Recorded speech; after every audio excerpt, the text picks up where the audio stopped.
समस्त नमस्कार मु सुधांशु जने health and wellness coach just गोटे इनफॉरमेशन दवाई एमती कि आम समस्ते स्वास्थ्य को एते गुरुत्व दियंतनी बहुत लेट रे बुझंती जेतेबेले डॉक्टर्स कहती बा आम किसी बड़ डिजीज हो जाए कि आम सेमती किसी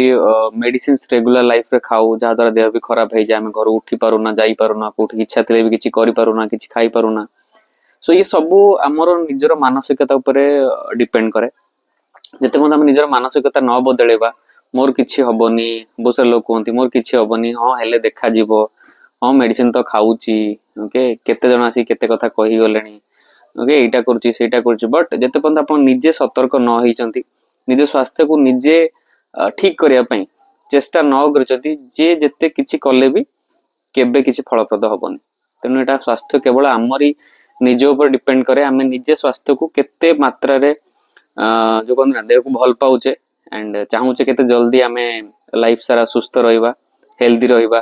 ओके सो आपण मन निजे चाहिले निजको सुस्थ रखि परिबे सेति आपण माने समस्त जानि छन कोन करिया पई पड़िबो समस्त आमे भी मु भी सब दिन लोगन को गाइड करूची वेट लॉस पई वेट गेन पई ओके बहुत सारा हेल्थ